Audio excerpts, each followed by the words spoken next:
Scolaire et avec vous, on va parler surtout d'éducation, mais déjà, immersion patriotique, camp vacances face au MEBO, ce sont des innovations apportées par les autorités, en tout cas dans le secteur éducatif cette année. Et vous, en tant qu'acteur de l'éducation, ça vous inspire quoi en termes d'enseignement? Mais pour moi, c'est déjà merci de me recevoir dans le fauteuil blanc et surtout en tant que premier invité de cette nouvelle saison. Tout de suite, je veux dire que nous, on a cru tout de suite dans Faso MEBO. Durant l'année, nos étudiants sont allés sur le terrain, allés aider à placer des pavés. Et je crois que ça a été un bon moment pour eux. Donc, Faso MEBO, l'immersion, c'est ce que les Burkinabés ont toujours dit. Nous voulons des Burkinabés nouveaux. Mais comment on produit ce Burkinabé nouveau?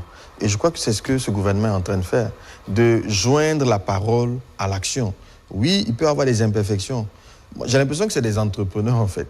Parce que l'entrepreneur ne se pose pas trop la problématique du comment. Il est surtout focalisé sur le pourquoi. Dès que son pourquoi est bon, il y va.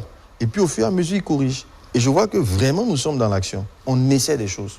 On essaie à notre manière. Et Dieu merci, on voit que l'initiative a beaucoup intéressé. Les parents étaient heureux de voir leurs enfants aller à ce camp-là. Et même Faso MEBO, son camp vacances a refusé du monde.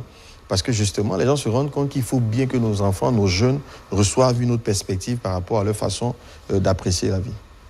Alors, donc, belle initiative pour vous à pérenniser. Absolument. Même à faire descendre dans les niveaux les plus inférieurs et dans les niveaux les plus élevés. Oui. Mais il est plus facile de transformer du bas vers le haut que d'essayer de transformer des adultes. C'est encore plus compliqué. Les esprits perméables pour les enfants, exactement, ça passe encore mieux. Exactement. Sinon, il y en a qui ont pensé qu'il faut l'étendre même aux enseignants.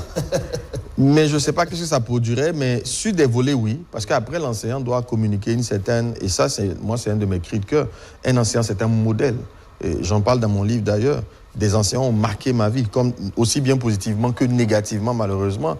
Mais vous allez voir que la plupart du temps, les bons enseignants ont été de vrais leviers pour construire des hommes de demain. Et donc, c'est une grosse responsabilité que de se positionner en posture de sachant pour communiquer le savoir à des personnes. Et donc, on ne peut pas ne pas incarner des valeurs.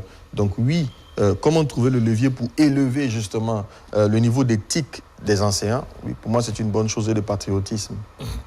La rentrée scolaire, qu'est-ce que ça évoque?